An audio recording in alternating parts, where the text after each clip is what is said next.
Pendant que l'Iran riposte en balançant une attaque massive sur l'entité, secoue toute la région, envoie une combinaison de missiles hypersoniques et à tête multiple, puis clame que le détroit d'Ormuz est verrouillé et menace de couler tout navire qui oserait passer par là, les États-Unis tirent la sonnette d'alarme. Ils veulent que leurs ressortissants quittent immédiatement 14 pays dans la région. Ils exigent que leurs ressortissants partent rapidement par voie commerciale parce que pour eux, la situation devient explosive. L'Iran cible particulièrement le Bahreïn, car le Bahreïn abrite la base navale où est stationnée la 5e flotte de la marine américaine, une importante présence militaire des États-Unis dans le Golfe. Et ce pays est politiquement fragile. Une grande partie de sa population est chiite et de culture proche de l'Iran, alors que le pouvoir est sunnite. Cela crée des tensions internes et donne à l'Iran un argument pour s'intéresser au Bahreïn. C'est pour cette raison que le régime bahreïni a déployé des véhicules militaires et des unités de l'armée, y compris des forces anti-émeutes dans la capitale Manama à travers le pays le 2 mars, en anticipation de manifestations ou d'une possible révolte populaire.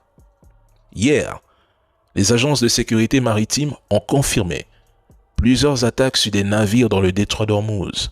Lundi 2 mars, les gardiens de la révolution iranienne annonçaient avoir touché un pétrolier chargé de pétrole lié aux États-Unis avec 3 missiles anti-navires et promettent qu'ils continueront à le faire. L'armée iranienne fait le bilan de ses frappes.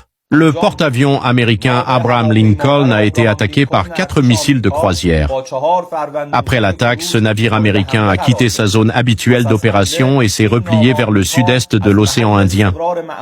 La base navale américaine d'Ali al-Salem au Koweït a été totalement mise hors service à la suite des récentes attaques et 3 infrastructures navales américaines de Mohammed al-Hamad au Koweït ont également été détruites. La base navale américaine située dans le port Salmain à Bahreïn a été frappée par 4 drones, causant de lourds dégâts au centre de commandement et de soutien. Dans la poursuite des attaques contre des objectifs navals ennemis, 3 pétroliers appartenant aux États-Unis et au Royaume-Uni dans la région du Golfe Persique et du détroit d'Ormuz ont été touchés par des missiles et sont actuellement en flammes. Le lieu de stationnement des militaires américains à Bahreïn a été visé par 2 missiles balistiques, tandis que d'autres bases américaines dans la région ont subi des attaques répétées. Ces frappes auraient entraîné jusqu'à présent la mort et des blessures chez 560 militaires américains. Mesdames et messieurs, nous sommes au 3e jour des frappes conjointes américaines et israéliennes contre l'Iran. Mais jusque-là, ils ont visé les sites nucléaires iraniens. Mais jusque-là, aucun des sites nucléaires n'a été détruit comme ils l'ont prétendu. Aucun signe ne montre qu'il y a un changement. Selon le directeur de l'Agence internationale de l'énergie atomique, Raphaël Grossi, qui a été contacté par la rédaction de Reuters, il a été très clair. Allons-y dans les faits, dans l'information officielle. L'AIE affirme qu'aucun signe n'indique que les sites nucléaires iraniens ont été touchés. Mais l'Iran a dit que l'un d'entre eux avait été visé. Alors, concrètement, ce 2 mars 2026, l'agence de surveillance nucléaire de l'ONU, qui est l'Agence internationale de l'énergie atomique, a déclaré n'avoir vu aucune indication que les attaques israéliennes et américaines contre l'Iran ont touché des installations nucléaires. Voici ce que son chef a déclaré. Malgré les déclarations qui ont été faites par les autorités iraniennes. Donc c'est très clair.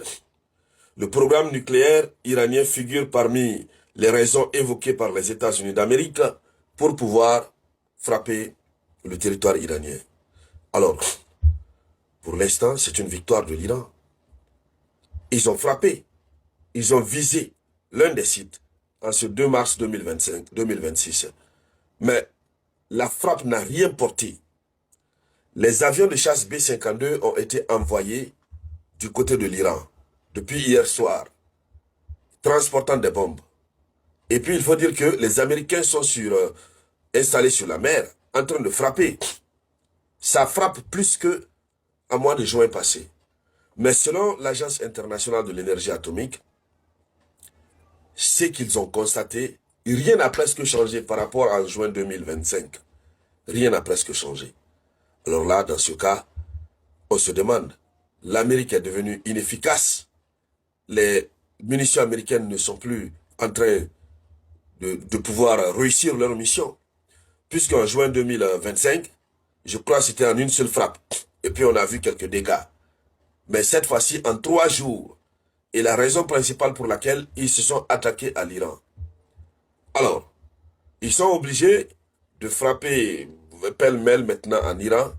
Mais pendant ce temps, je vous le dis clairement, dames et messieurs, l'Iran est en train de détruire beaucoup de choses. L'Iran est en train de commettre l'irréparable dans beaucoup d'États alliés.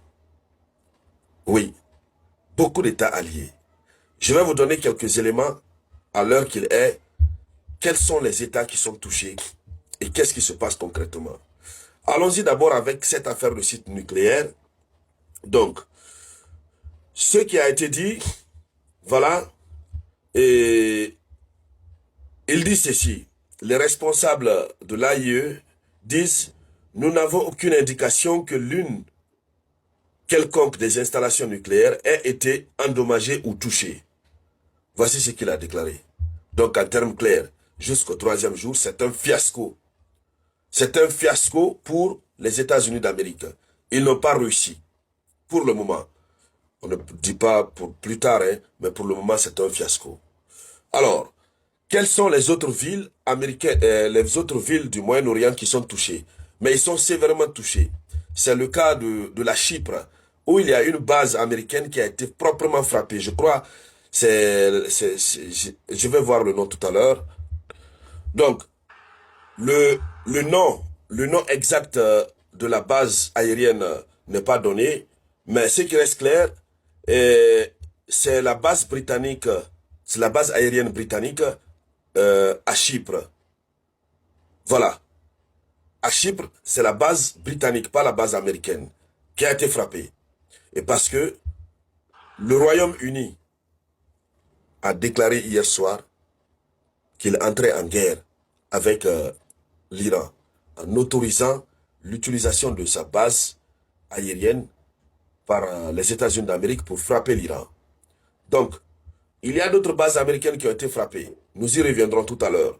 Mais pour le moment, c'est la base britannique à Chypre qui a été sévèrement touchée par des drones qui ont touché cette installation pendant toute la nuit. Et ça a causé d'énormes dégâts.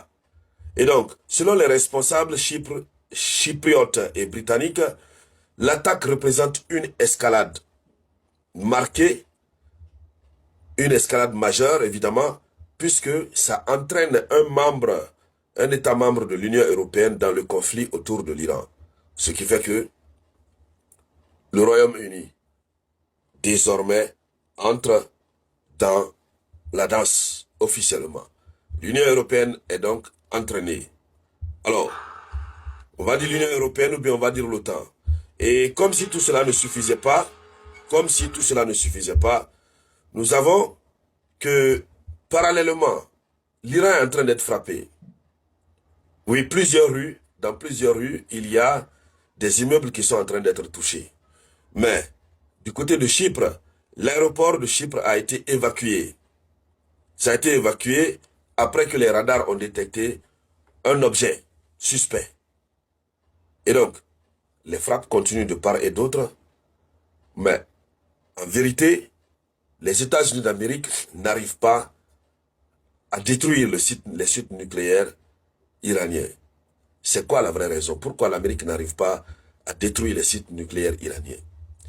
Pour ceux qui ne le savent pas, depuis quelques jours avant le déclenchement du conflit, certains sites avaient disparu. C'est parce qu'il y avait eu une fortification de ces sites nucléaires.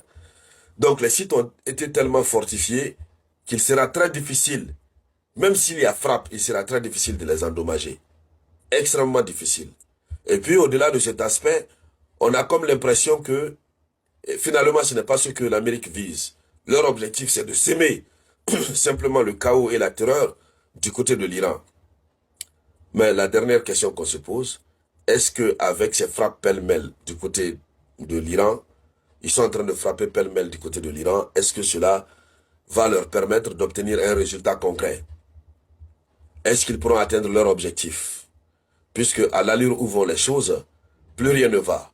Si l'Agence internationale de l'énergie atomique même affirme que aucun de ces signes, aucun de ces sites n'a été touché, là ça veut dire que l'Amérique est en train d'échouer, c'est un fiasco. Oui, pour le moment c'est un fiasco concernant les sites nucléaires.